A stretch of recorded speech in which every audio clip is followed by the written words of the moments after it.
aqueles que desejam o seguir até o dia da sua vida. E a primeira parte que nós podemos dividir esse versículo é: negue-se a si mesmo. A segunda pode ser: tome a sua própria cruz. E a terceira é seguir. A terceira posição desse versículo que nós podemos dividir é: siga. Depois de nós negarmos a nós mesmos, depois de nós tomarmos a nossa própria cruz, só basta seguir a Jesus. Só basta entrar no caminho e seguir o Mestre, o caminho que Ele tem preparado para nós. E isso parece algo muito bonito, algo muito chamativo. Quando nós lemos na primeira vez, no primeiro momento, só que se nós percebemos do que Jesus está pedindo, apenas no versículo 24 e no versículo 25, nós pensaríamos 20 vezes antes de nós lermos esses dois versículos. Se nós soubéssemos o que Jesus estava requerendo de cada um de nós, antes de nós lermos o versículo 24, o versículo 25 ou só apenas o versículo 24, nós pensaríamos muito antes de lermos o que Jesus Ele está requerendo da nossa vida, o que Jesus Ele está requerendo de nós, quando Ele olha para cada um de nós e diz: negue-se a si mesmo, tome a sua cruz e siga. E nós vimos que, porque quando Jesus Ele pede para negarmos a nós mesmos, Ele está dizendo um segredo para nós o segui-lo. Ele está dizendo um segredo para aqueles que desejam seguir a Jesus até o dia da sua vida. E nós vimos que haja vista que o que era a crucificação, o que era seguir a Jesus, o que era negar-se a si mesmo, o que era tomar a sua cruz e o que era seguir. E nós vimos que crucificação não era algo belo, crucificação não era algo bonito, não era algo que chamasse a atenção. Crucificação é quando alguém metia a mão em uma cruz e subia no Calvário. Nós vimos que cantando louvores a Deus, porque estava leve. Crucificação não é isso, não é alguém pegar uma cruz, carregar por uma longa distância e pegar esta cruz, subir nela, cantando louvores de adoração, cantando louvores de exaltação. Não, crucificação é totalmente diferente. Uma pessoa, quando ela é condenada à cruz, ela vai com muita dor no seu coração, porque ela sabe que ela vai passar por momentos doloridos na sua vida.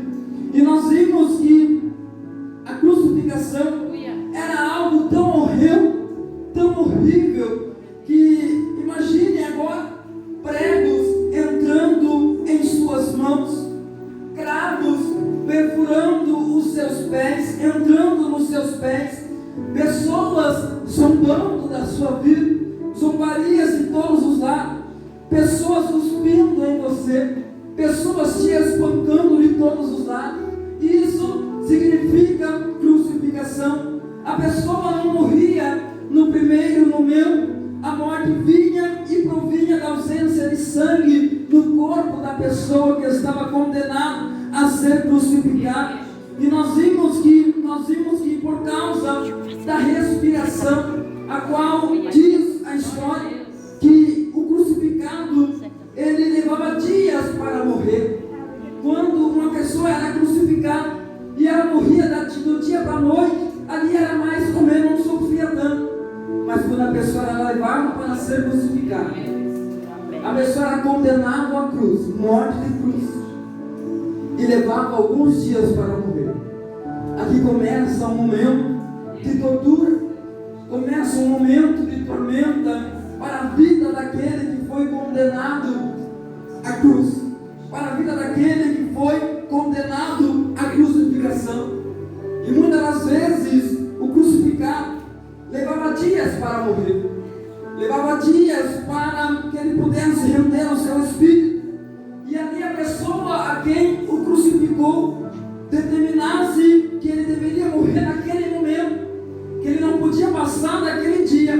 Então, a história diz que um soldado, ele viria com um pedaço de madeira, quebraria os joelhos do crucificado, ele pendurado na cruz.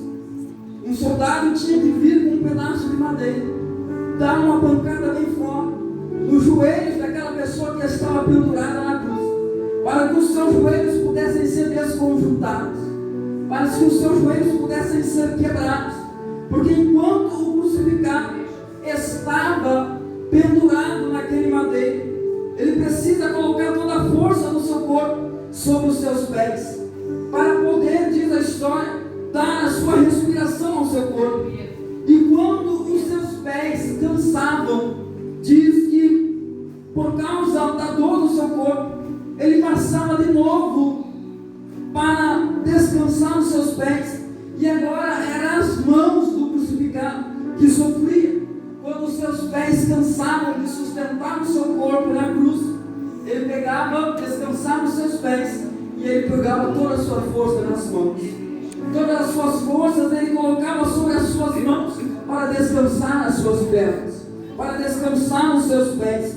Enquanto diz a história que quando ele lançava, ele tirava as forças das suas pernas e colocava as forças todas nas suas mãos, os pés paravam de sofrer. Mas agora quem começa a sofrer são as mãos. E diz a história que então, quando ele cansava os pés, por conta dos cravos que estavam nos pés, e por conta do peso do seu corpo que estava pendurado na cruz, os cravos que estavam presos na cruz, por conta do peso da cruz, por conta do peso do corpo, aqueles cravos iam rasgando as suas pernas. E quando ele não suportava mais a dor, aqueles cravos iam rasgando os seus pés, as suas pernas. Então, ele tirava o peso das suas pernas e colocava sobre os seus braços. E quando os braços agora era a sustentabilidade daquele corpo, os pregos que estavam pregados nas mãos começavam a rasgar aquelas mãos com violência, porque a força, o peso daquele corpo estava depositada sobre as mãos. Quando a mão cansava e a mão começava a sangrar e a mão não suportava mais ser rasgada por pregos, ele novamente depositava sua força sobre os seus pés. Quando os pés não suportavam mais a dor do seu corpo, quando os pés não suportavam mais ser rasgados por cravos, ele lançava o seu peso sobre as suas mãos. E assim ia até o momento que desse uma ordem para que o soldado pudesse ir diante dele e quebrar as suas pernas.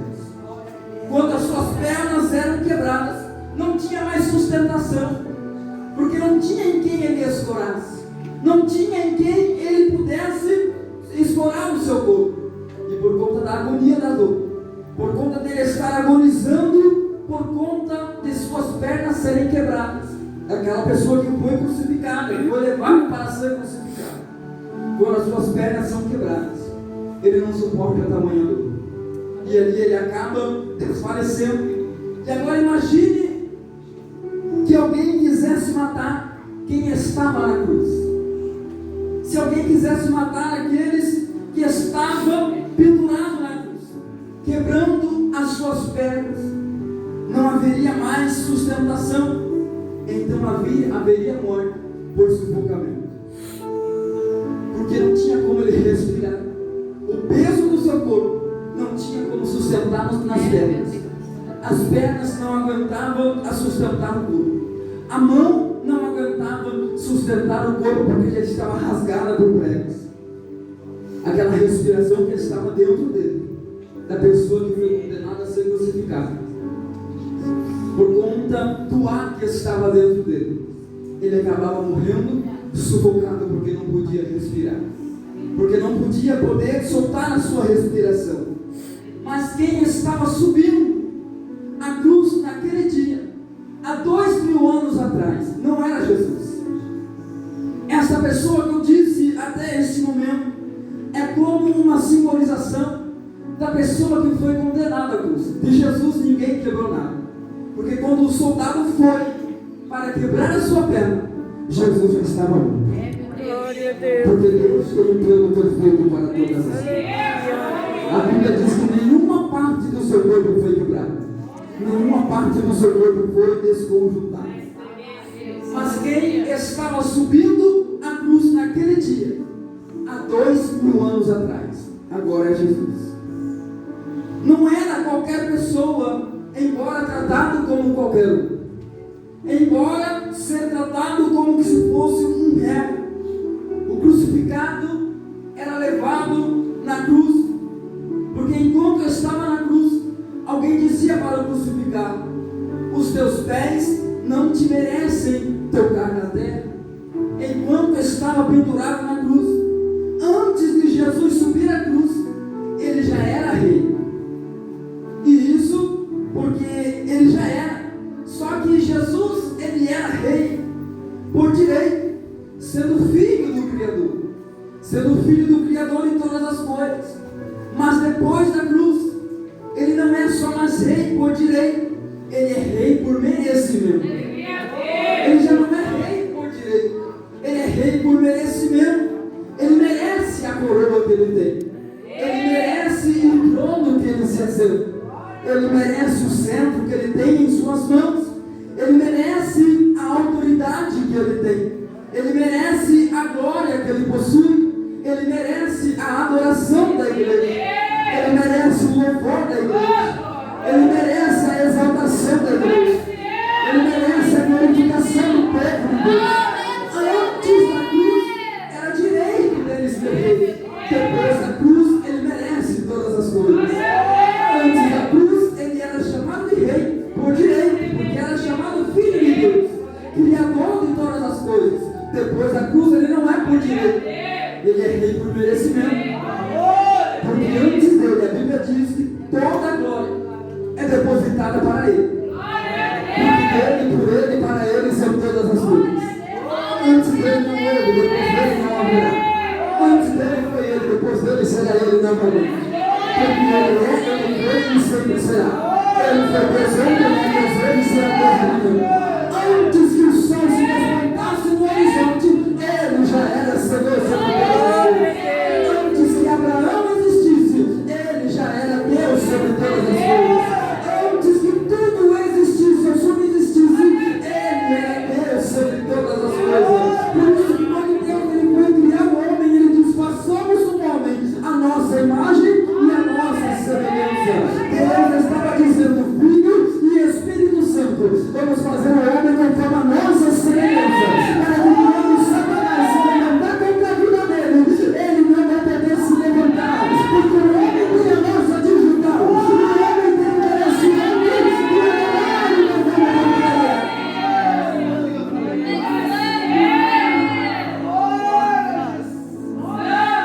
Somente um rei, somente um verdadeiro rei se sacrifica pelo seu povo.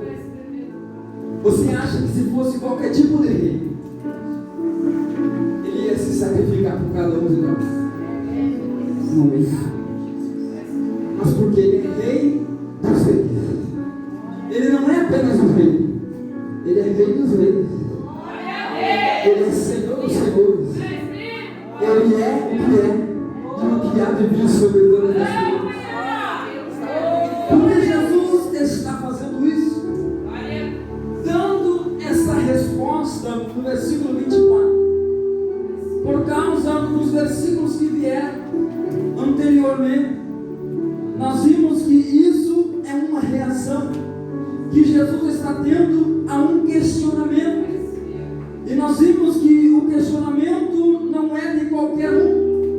O questionamento que Jesus está tendo naquele momento não era de qualquer pessoa.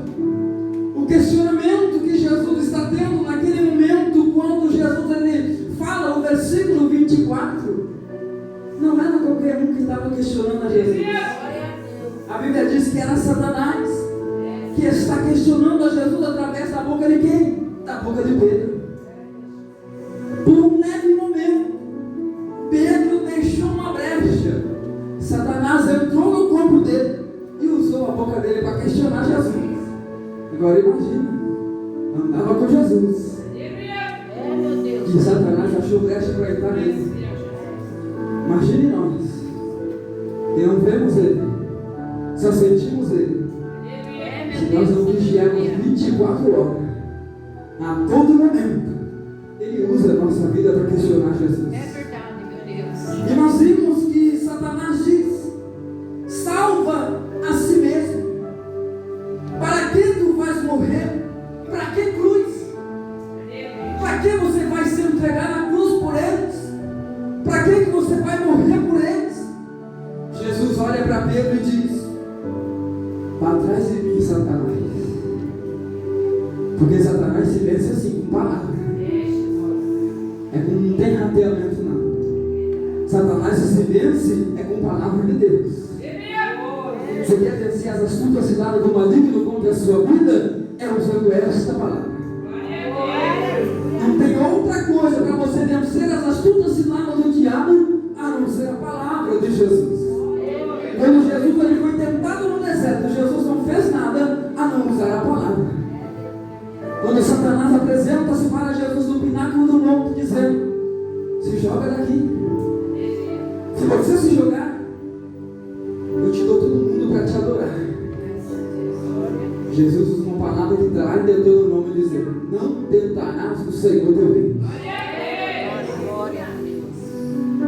Daqui a pouco Satanás apresenta-se para Jesus em nome disso. Sabia que Jesus estava com fome, 40 dias e 40 noites em jejum. Ele olha para Jesus e diz: transforma essas pedras em pão. Jesus usa a mesma palavra em Deuteronômio e diz: nem só de pão viverá o homem, mas de toda a palavra que sai da boca de Deus. Aleluia. Quer vencer os ataques do maligno na sua vida? É através da palavra de Deus na sua vida. Jesus olha para Pedro e diz: para trás de mim, Satanás. E a resposta que Jesus dá para Pedro justifica o que ele fala no versículo 24. Nós não entendemos as coisas, nós não entendemos o que Deus ele tem reservado para as nossas vidas. Nós só entendemos aquilo que Deus ele nos entrega sobre as nossas vidas. Porque Jesus não veio para a terra à toa. Não. Jesus ele não veio, não deixou o esplendor da sua glória para dar um passeio na terra. Não. Jesus ele veio para um propósito específico. Jesus ele veio para uma obra específica. Jesus ele veio para um plano de salvação. Deus ele não faz algo para ver no que vai dar. Não. Deus já faz algo tudo projetado. Deus já faz algo tudo planejado. Deus ele nunca dá um tiro no cego. Não. Ele já faz tudo porque ele sabe que vai dar certo. Ele não enviou o seu filho na terra para ver o que ia dar. Ele enviou o seu filho na terra para fazer o que ia dar. Porque Jesus veio para causar repercussão. Jesus veio para causar alvoroço no meio do povo. Porque aonde Jesus passava, algo diferente acontecia. O povo não gostava. Alguns adoravam, outros louvavam, outros questionavam, outros murmuravam, outros se alegravam, outros eram curados. E Jesus causava repercussão. Assim somos nós cristãos. Aonde nós passamos, aonde nós entramos, aonde Deus nos colocar, nós vamos causar repercussão. Porque nem todos vai ser agradado do jeito que nós somos. Nem todos vai ser agradado do jeito que nós falamos. Nem todos vai ser agradado do jeito que eu prego, do jeito que eu louvo, do jeito que eu acho. Não. Se Deus de povo não se agradou do jeito que Jesus curava o povo. Imagine nós que somos pecadores. Imagine nós que somos falhos, somos miseráveis, que a Bíblia diz que nós somos miseráveis. Pecadores diante da presença do Senhor. Então não se preocupe se não tem ninguém se agradando contigo. Não importa que você está agradando a Deus. Se você está agradando a Deus, é o que basta. Se você está louvando o nome do Senhor e Deus está se agradando do seu Deus, continua louvando do seu jeito, continua pregando do seu jeito, continua servindo a Ele do seu jeito, porque não é Satanás do inferno que vai fazer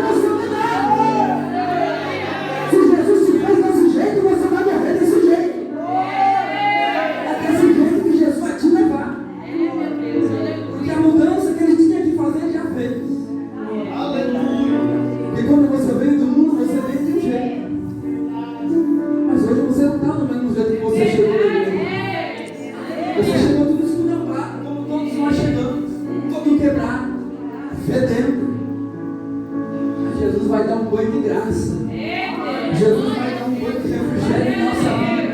Jesus dá um banho de refrigério sobre a nossa vida, dizendo: a partir de hoje eu entro dentro deste coração, eu faço uma limpeza de dentro para fora, eu nunca tive a vida da área do Filho, eu faço de você uma nova criatura. Satanás estava corrompendo o propósito pela qual Jesus veio para a terra. Era esse o propósito do inimigo. Mas quando Jesus foi para a cruz, o inferno estava desesperado. Tem muitas pessoas que falam que quando Jesus estava na cruz do Calvário, o inferno fazia festa. Mentira. Se tem uma coisa que o inferno não queria, era que Jesus fosse para a cruz. Se tem uma coisa que o inferno não queria, é que Jesus pagasse o preço na cruz do Calvário. Porque ele sabia que se Jesus fosse para a cruz, ele perdia a batalha, ele perdia aquela guerra. E a maior prova desse versículo é esse versículo.